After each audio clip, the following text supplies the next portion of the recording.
ಬಿಹಾರ ಫಲಿತಾಂಶದ ಬಳಿಕ ಕರ್ನಾಟಕದಲ್ಲಿ ಆಗೋದೇನು? ಬಿಹಾರ ರಿಸಲ್ಟ್ ಬಳಿಕ ರಾಜ್ಯದಲ್ಲಿ ಬದಲಾವಣೆ ಆಗುತ್ತಾ ಆಗಲ್ವಾ? ಬಿಹಾರದಲ್ಲಿ ಫ್ಲಾಪ್ ಆದ ಬಳಿಕ ಹೈಕಮಾಂಡ್ ಏನ್ ತೀರ್ಮಾನ ಮಾಡ್ತಾ ಇದೆ, ಏನಂತ ಹೇಳ್ತಾ ಇದೆ?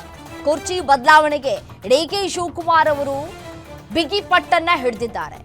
ಈ ಒಂದು ಬಿಗಿ ಪಟ್ಟನ್ನ ಪರಿಗಣಿಸುತ್ತಾ ಹೈಕಮಾಂಡ್ ಅನ್ನುವಂತಹ ಪ್ರಶ್ನೆ ಈ ಸಂದರ್ಭದಲ್ಲಿ ಮೂಡ್ತಾ ಇದೆ. ಸಂಪುಟ ವಿಸ್ತರಣೆಗೂ ಮನಸ್ಸು ಮಾಡುವುದಿಲ್ವಾ ಹೈಕಮಾಂಡ್ ನಾಯಕರು ಅಂತ ಹೇಳಿ ರಾಜ್ಯದ ನವೆಂಬರ್ ಕ್ರಾಂತಿ ಬಗ್ಗೆ ಏನ್ ಮಾಡ್ತಾರೆ ವರಿಷ್ಠರು? ಸದ್ಯಕ್ಕೆ ಸೈಲೆಂಟ್ ಸೂತ್ರವನ್ನ ಅನುಸರಿಸುತ್ತಾ ಹೈಕಮಾಂಡ್? ಗ್ಯಾರಂಟಿ ನ್ಯೂಸ್ ನಲ್ಲಿ ಆ ಕುರಿತ ಎಕ್ಸ್ಕ್ಲೂಸಿವ್ ಸ್ಟೋರಿ.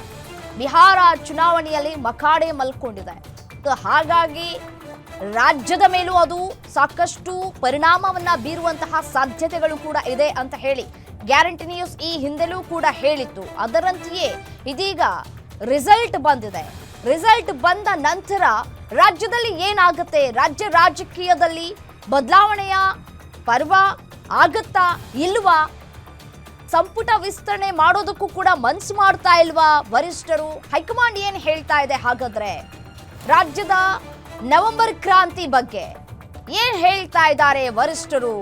ಸದ್ಯಕ್ಕೆ ಸೈಲೆಂಟ್ ಸೂತ್ರವನ್ನ ಅನುಸರಿಸ್ತಾ ಇದ್ದಾರೆ ಹೈಕಮಾಂಡ್ ನಾಯಕರು.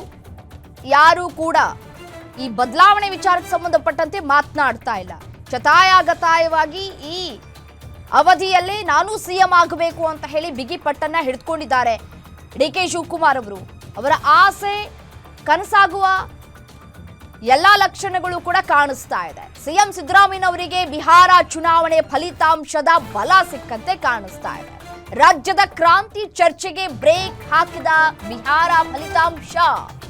ಸಿದ್ದರಾಮಯ್ಯರ ನಾಯಕತ್ವಕ್ಕೆ ಹೈಕಮಾಂಡ್ ಬಲವನ್ನ ಕೊಡುವಂತಹ ಎಲ್ಲಾ ಸಾಧ್ಯತೆಯೂ ಕೂಡ ಕಂಡು ಬರ್ತಾ ಇದೆ. ಸಿದ್ದರಾಮಯ್ಯನವರನ್ನ ಹೊರತುಪಡಿಸಿದ್ರೆ ರಾಜ್ಯದಲ್ಲಿಲ್ಲ ಬದಲಿ ಅಹಿಂದ ನಾಯಕ.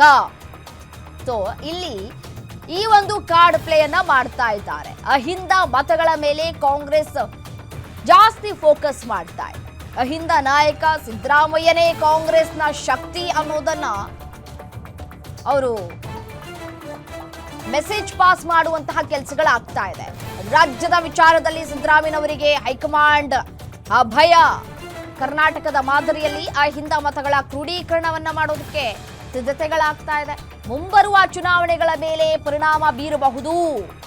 ಈ ಸಂದರ್ಭದಲ್ಲಿ ಕರ್ನಾಟಕಕ್ಕೆ ಸಿದ್ದರಾಮಯ್ಯ ನಾಯಕತ್ವ ಅನಿವಾರ್ಯ. ರಾಜ್ಯದಲ್ಲಿ ಸದ್ಯಕ್ಕೆ ಯಾವುದೇ ರೀತಿಯಾದಂತಹ ಬದಲಾವಣೆ ಮಾಡುವುದು ಬಹುತೇಕ ಡೌಟ್ ಅಂತ ಹೇಳಲಾಗ್ತಾ ಇದೆ. ಹಾಗಾಗಿ ಹೈಕಮಾಂಡ್ನ ನಾಯಕರು ಎಲ್ಲೂ ಕೂಡ ತುಟಿ ಬಿಚ್ತಾ ಇಲ್ಲ, ಗಪ್ಚುಪ್ ಆಗಿದ್ದಾರೆ. ಬಿಹಾರ ಚುನಾವಣೆ ಸಾಕಷ್ಟು ಆಘಾತವನ್ನ ಉಂಟು ಮಾಡಿದೆ. ಅಲ್ಲಿ ತಾವೇನ್ ಕೆಲಸವನ್ನ ಮಾಡ್ತೀವಿ ಅನ್ನೋದನ್ನ ಹೇಳೋದು ಬಿಟ್ಟು ವೋಟ್ ಚೋರಿ ಬಗ್ಗೆ ಸಾಕಷ್ಟು ಜನರಿಗೆ ಮನವರಿಕೆ ಮಾಡುವಂತಹ ಕೆಲಸಕ್ಕೆ ಮುಂದಾದ್ರು. ವೋಟ್ ಚೋರಿ ವರ್ಕೌಟ್ ಆಗಿಲ್ಲ ಬಿಹಾರದಲ್ಲಿ. ಹಾಗಾಗಿ ಹೀನಾಯವಾಗಿ ಸೋಲನ್ನ ಅನುಭವಿಸಿದೆ. ಈಗ ಸದ್ಯಕ್ಕಿರೋದು ಕರ್ನಾಟಕ ಮಾತ್ರ.